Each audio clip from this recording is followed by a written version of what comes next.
Hello everyone. सो हम लोग अपना नेक्स्ट टॉपिक स्टार्ट करने जा रहे हैं जो कि है फ्लूइड प्रॉपर्टीज़। अगर ये तुम लोग का पहला वीडियो है तो इससे पहले मैंने एक फ्लूइड इंट्रोडक्शन के नाम से भी एक वीडियो अपलोड किया हुआ है जिसमें कि मैंने nuts and number, continuum hypothesis और फ्लूइड की बेसिक डेफिनेशन के बारे में बताया है। तो अगर आपने वो नहीं देखा है तो ऊपर आई बटन पर मैंने वो लिंक कर दिया है, तो वो देख सकते हो। अब नेक्स्ट टॉपिक स्टार्ट करते हैं फ्लूइड प्रॉपर्टीज़। तो इसमें पहला होता है हम लोग का डेंसिटी। डेंसिटी को हम लोग रो से रिप्रेजेंट करते हैं और इसका फॉर्मूला पता ही होगा, मास अपॉन वॉल्यूम। मास को स्मॉल एम से, वॉल्यूम को वी से हम लोग रिप्रेजेंट करते हैं। यहाँ पे यूनिट जो है इसका केजी पर मीटर क्यूब होगा, क्योंकि मास का यूनिट केजी है और वॉल्यूम का मीटर क्यूब है, तो केजी पर मीटर क्यूब हो गया। और डायमेंशन इसका क्या होगा, ml-3।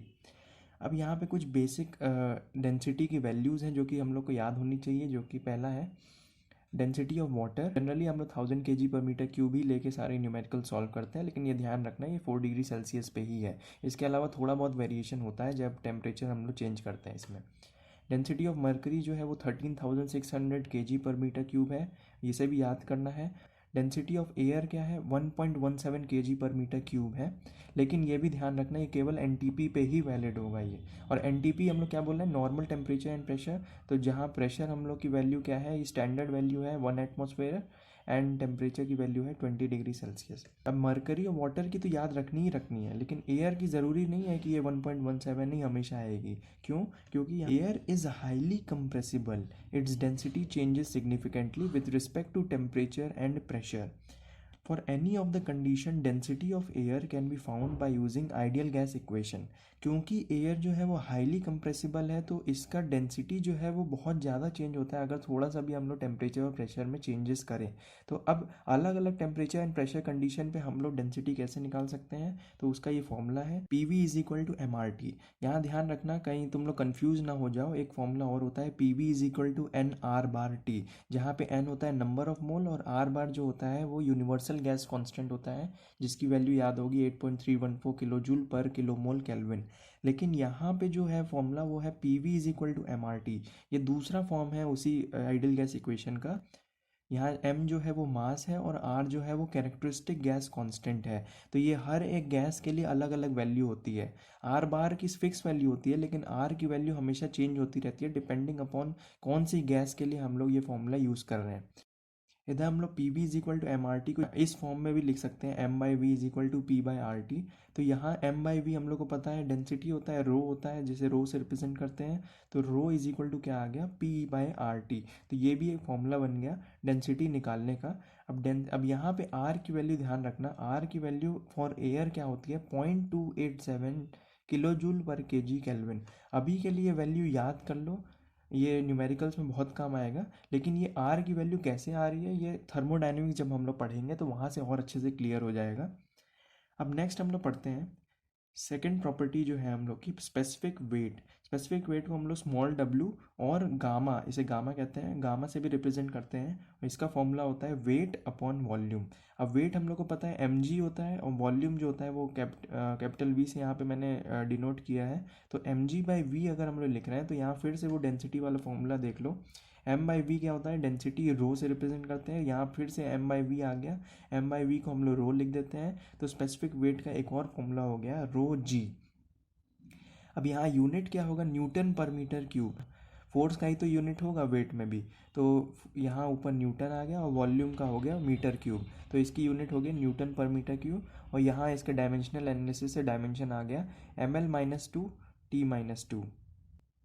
अब नेक्स्ट हम लोग देखते हैं स्पेसिफिक ग्रेविटी, जिसे कि हम लोग रिलेटिव डेंसिटी भी कहते हैं। अब इसका फॉर्मूला होता है रो अपॉन रो रेफरेंस। तो ये रो किसका है, कि जिसका भी हम लोग को स्पेसिफिक ग्रेविटी निकालना है। और रो रेफरेंस क्या है, तो रो रेफरेंस देखो यहाँ पे मैंने वैल्यूज़ अलग अलग लिखी हुई हैं। रो रेफरेंस होगा रो वाटर के इक्वल, और रो वाटर क्या था 1000 kg/m³। ये किसके लिए हम लोग यूज़ करेंगे रो रेफरेंस की value, for solids and liquids.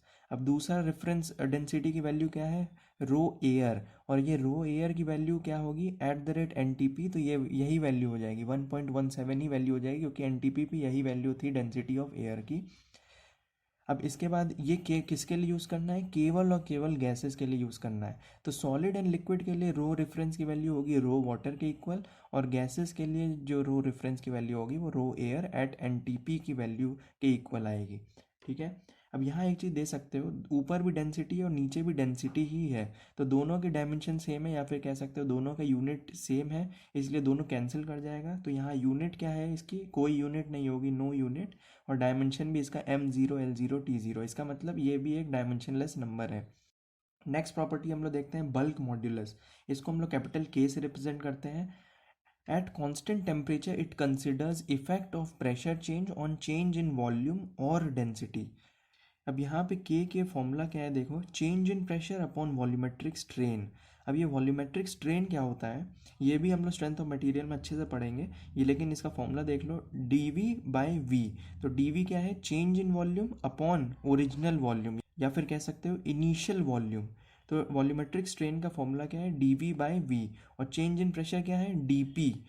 अब एक चीज़ ध्यान रखना, यहाँ पे जो ये जो फॉर्मूला है इसमें हम लोग टेम्परेचर को कांस्टेंट रखना है, ठीक है। तो यहाँ पे देखो क्या फॉर्मूला बन गया, ये v को हम लोग ऊपर ले गए, तो -V ΔP/ΔV at constant temperature is equal to capital k, या फिर बल्क मॉड्यूलस।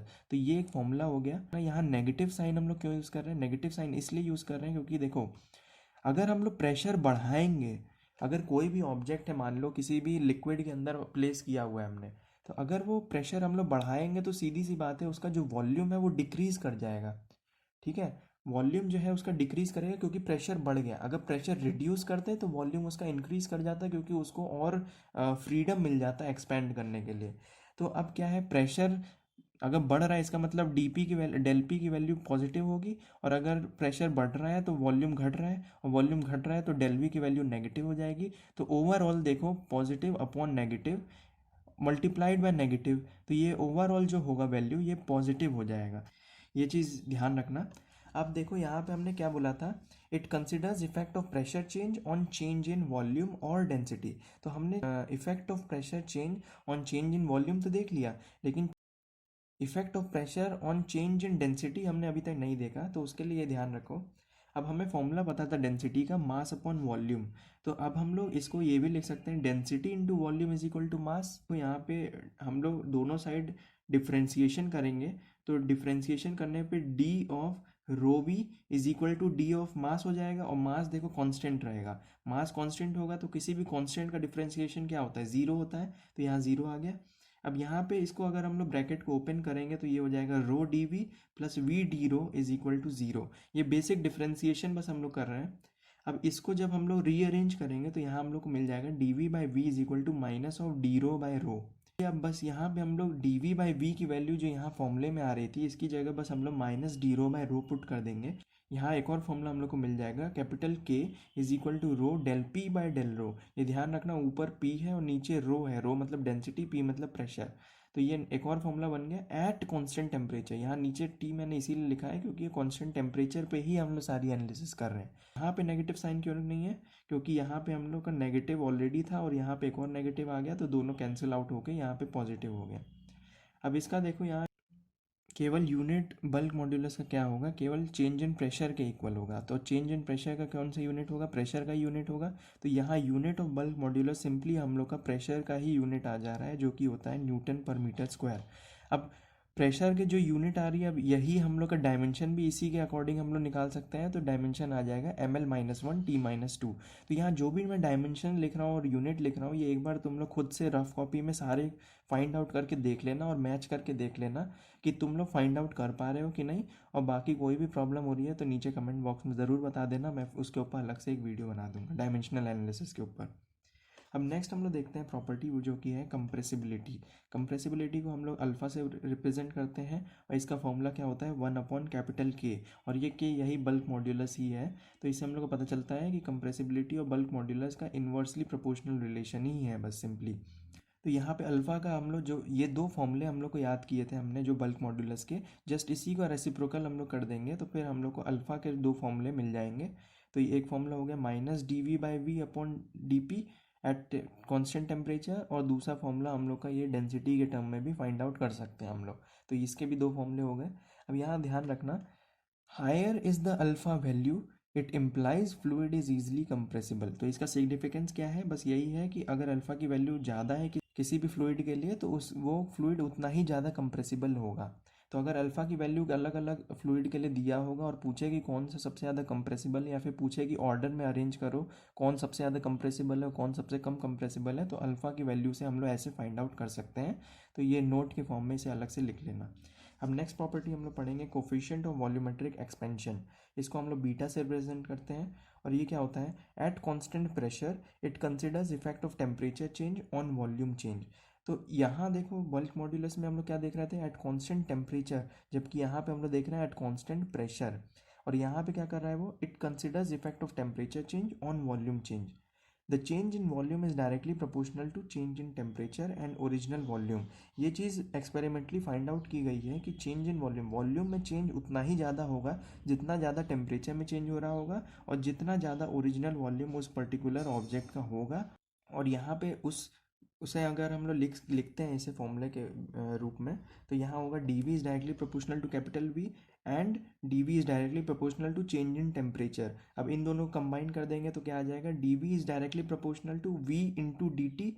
और अब डायरेक्टली प्रोपोर्शनल साइन को इक्वल टू साइन से रिप्लेस करने के लिए हमने यहाँ पे कॉन्स्टेंट ऑफ प्रोपोर्शनैलिटी को लिखा है जो कि बीटा से रिप्रेजेंट कर रहे हैं। और यही कांस्टेंट ऑफ प्रोपोर्शनैलिटी को हम लोग कोफिशिएंट ऑफ वॉल्यूमेट्रिक एक्सपेंशन कह रहे हैं। तो ये भी ध्यान रखना कि यहाँ पे हम लोग एट कांस्टेंट प्रेशर ही यहाँ पे सब कुछ एनालिसिस कर रहे हैं। तो इसके बेसिस पे हम लोग एक और इसका भी फॉर्मूला निकाल सकते हैं, beta is equal to 1/v multiplied by del v by del t at constant pressure. और जैसे कि हम लोग यहाँ पे डी वी बाई वी ऊपर फाइंड आउट किए थे रो के टर्म्स में, तो यहाँ पे भी हम लोग रो के टर्म्स में इस फॉर्मूले को लिख सकते हैं। और ये ध्यान रखना यहाँ पे क्योंकि पॉजिटिव साइन था और d v by v is equal to minus d rho by rho था, तो इसलिए यहाँ पे माइनस साइन आ गया, क्योंकि यहाँ पे कैंसिल करने के लिए ऑलरेडी नेगेटिव साइन नहीं था, तो ये इधर नेगेटिव हो जाएगा, इधर पॉजिटिव हो जाएगा। अब नेक्स्ट हम लोग देखते हैं यहाँ पे इसका यूनिट क्या होगा।